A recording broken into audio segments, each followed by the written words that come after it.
आज के इस युग में या तो सत्ता में बने रहना या सत्ता से बाहर हो जाना। नमस्कार मित्रांनो, गोल्डन ब्रेकमध्ये आपलं स्वागत आहे। 2 दिवस झालं गोल्डचं मार्केट आपल्याला सेल झोनमध्ये दिसून आलेलं आहे। जर आपला मागचा व्हिडिओ बघितला असेल तुम्ही, तर त्या मागच्या व्हिडिओमध्ये टेक्निकल अनालायझिंग आणि फंडामेंटल अशा दोन्हींचा स्टडी करून मी तुम्हाला सांगितलं होतं की मार्केट आता जे आहे हे सेलमध्ये येताना आपल्याला दिसेल आणि त्या पद्धतीने त्या येतानाही आपल्याला दिसलेलं आहे। म्हणजे त्या पद्धतीने ते रिॲक्ट होताना दिसलेलं आहे।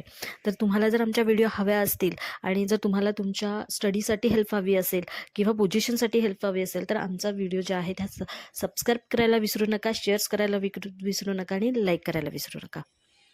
त्याच्यानंतर एक आपण डिस्क्लेमर घेऊयात की हा जो व्हिडिओ आम्ही बनवत आहोत हा फक्त आणि फक्त एज्युकेशन बेसवरती तयार केलेला आहे। ह्याच्यामध्ये कुठल्याही इन्व्हेस्टमेंट तुम्हाला जर ह्याच्यामध्ये कुठलीही इन्व्हेस्टमेंट करायची असेल तर तुमच्या वित्तीय सल्लागाराचा विचार करूनच तुम्ही इन्व्हेस्टमेंट करा आणि पूर्ण स्टडी करून तुमचे जे निवेश आहे हे मार्केटमध्ये तुम्ही करू शकता। ओके, आता आपण गोल्डकडे वळूयात। जर गोल्डचं बघायला गेलं तर ज्या निगेटिव्ह न्यूज होत्या त्या कुठेतरी प्राईजमध्ये, त्या निगेटिव्ह न्यूजच्या प्राईजमध्ये आपल्याला डिस्काउंट होताना आपल्याला दिसून येतं। तर 4 ते 5 महिन्यांमध्ये जे अनसर्टनिटी पिरियड होता गोल्डचा हा कुठेतरी आपल्याला कमी होताना दिसत आहे। पहिली गोष्ट म्हणजे रशिया आणि युक्रेनचं वॉर जे आहे त्याच्यात सीजफायर झालं। तिसरी गोष्ट म्हणजे इराण आणि इस्रायल जे वॉर होते त्याच्यामध्ये सीजफायर झालं। तिसरी गोष्ट म्हणजे US आणि चायनाचे जे ट्रेड वॉर होता हा कुठेतरी कमी झाला। US आणि इतर देशांचा जो ट्रेड वॉर होता हा 9 जुलैपर्यंत कुठेतरी थांबलेला दिसून येत आहे। आणि ह्या ज्या गोल्डला पॉझिटिव्ह करणाऱ्या गोष्टी होत्या आणि स्टॉकला ज्या निगेटिव्ह करणाऱ्या गोष्टी होत्या ह्या कुठेतरी काय झालेल्या आहे, स्टेबल होताना आपल्याला दिसत आहेत। त्याच्यामुळे काय झालं, मार्केट जे आहे हे आपल्याला गोल्डचं खाली येताना दिसत आहे। आणि ह्याच्यामध्ये आपल्याला ज्या गोष्टी पॉझिटिव्ह होत्या गोल्डला त्या फेअर व्हॅल्यू होताना दिसल्या। त्याच्यामुळे मार्केट काय झालं, मार्केटमध्ये मोठ्या प्रमाणात आपल्याला फॉल दिसून आलेला आहे। जर फंडामेंटल फॅक्टरचा जर विचार केला म्हणजे GDPची न्यूज असतील, नॉन पेरोलची न्यूज असेल, इंटरेस्ट रेटच्या न्यूज असेल, ह्याचा जो इम्पॅक्ट आहे हा पण डॉलर इंडेक्स जो आहे हा ह्याच्यामध्ये काय दिसलं आपल्याला की डॉलर इंडेक्स जो आहे हा स्ट्रॉंग आपल्याला दिसून आला ह्या सगळ्यांमध्ये आणि त्याचा जो इम्पॅक्ट आहे हा पण आपल्याला गोल्डवरती दिसून आला। आता जर विचार केला तर हे जे मार्केट आहे अजून कितपर्यंत खाली येऊ शकतं हा प्रश्न प्रत्येकाला पडलेला असेल। तर जर बघायला गेलं तर मार्केट जे आहे गोल्डचं हे 3200च्या खाली अजूनपर्यंत आलेलं नाही आहे। त्याच्यामुळे मार्केट जे आहे जोपर्यंत 3200चा झोन आपल्याला क्रॉस करताना दिसत नाही आहे तोपर्यंत आपल्याला काय आहे की मार्केट जे आहे हे सेलिंगमध्ये दिसून येणार नाही।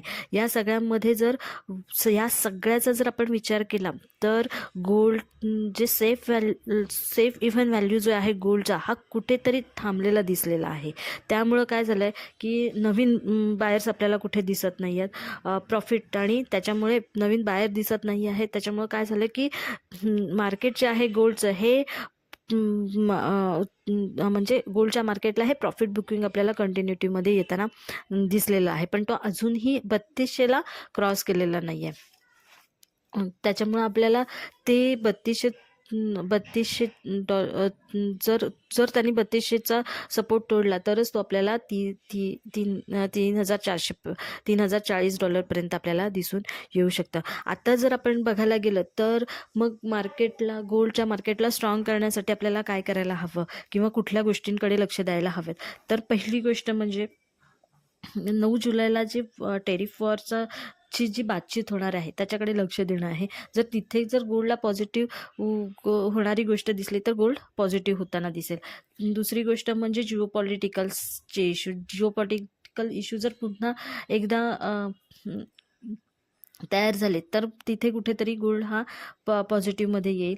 आणि तिसरी गोष्ट म्हणजे फंडामेंटल फॅक्टर्स जे आहेत ह्याच्याकडे पण लक्ष देणं गरजेचं आहे। म्हणजे GDP असेल, नॉन फॉर पेरोल असेल, इंटरेस्ट रेट असतील, ह्याचा जो इम्पॅक्ट आहे गोल्डवर पॉझिटिव्ह होतोय की निगेटिव्ह होतोय ह्याच्यावरूनच मार्केटचे जे आहेत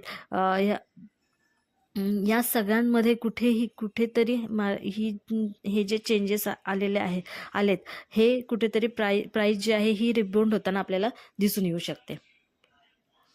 आणि ह्या सगळ्याचा इम्पॅक्ट जो आहे हा आपल्याला मार्केटवरती बघणं गरजेचं आहे की कुठल्या पद्धतीने पडतं आहे. त्याच्यानंतर राहिली गोष्ट म्हणजे सेंट्रल बँकेची. जर सेंट्रल बँकेचा विचार केला तर सेंट्रल बँकेच्या कंटिन्यू न्यूज आहेत बँकच्या पण 2022-23चे जर का मागचे आपण आकडे बघितले, जर सेंट्रल बँकचे जर आपण आकडे बघितले 2022-23-24चे, तर ते आकडे रशिया, चायना असेल, ब्राझील असेल, भारत असेल, यांच्या ज्या सेंट्रल बँकांचे जे बाईंग होते त्या प्रमाणात आत्ताची जी बाईंग आहे ही 2 टन, 6 टन, 8 टन याप्रमाणे आहे. आणि जर कंपॅरिझन त्यावेळेचं केलं तर 40 टन, 30 टन अशी दिसून येत होती. म्हणजे जर बघायला गेलं तर सेंट्रल बँकेचे जे बँक आहे हे जरी कंटिन्यू चालू असलं तरी त्याचं प्रमाण जे आहे हे कुठेतरी आपल्याला कमी होताना दिसत आहे. अजून एक फॅक्टरचा विचार केला तर हॅजर जे असतात त्या हॅजरची जी पोझिशन्स आहेत ह्या कुठेतरी आपल्याला कमी होताना दिसत आहेत आणि त्याचा जो इम्पॅक्ट आहे हा पण आपल्याला मार्केटवरती दिसून येत आहे आणि त्याच्यामुळे झालेलं आहे मार्केट जे आहे हे खाली येण्याचे म्हणजे खाली फॉल डाऊन होण्याचे फॉल डाऊन होताना आपल्याला दिसत आहे. जर ओव्हरऑल जर गोल्डचा मार्केटचा विचार केला तर मार्केट जे आहे हे कन्फ्युजन झोनमध्ये दिसत आहे.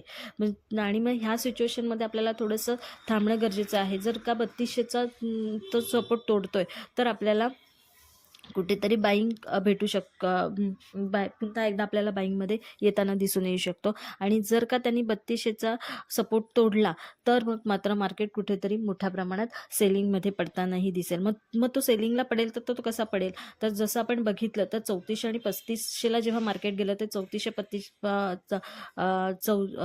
आणि 3400मध्ये खेळलं. त्याच्यानंतर ते 3400 आणि 3300मध्ये खेळलं, 3300 आणि 3200मध्ये खेळलं आणि मग तो 3200 आणि 3100मध्ये खेळून मग पुन्हा 3100 पर्यंत. तर त्याचा जर लास्टचा सपोर्ट बघितला तर $3040 आपल्याला लास्टचा सपोर्ट दिसतोय. तिथपर्यंत कदाचित मार्केट येऊ शकतं आणि तिथून आपल्याला जर लॉंग टर्मचे जे इन्व्हेस्टर असतील त्यांच्यासाठी एक चांगला हे पर्चेसिंगची संधी येऊ शकते. पण ह्या सगळ्यामध्ये मी जे 3 फॅक्टर सांगितलेले आहेत की जिओपॉलिटिकल्स इश्यू असेल, 9 तारखेचा जो टॅरिफवर बातचीत होणार आहे ती गोष्ट असेल आणि फंडामेंटल फॅक्टर्स असतील, ह्या 3 गोष्टींकडे आपल्याला लक्ष देणं गरजेचं आहे.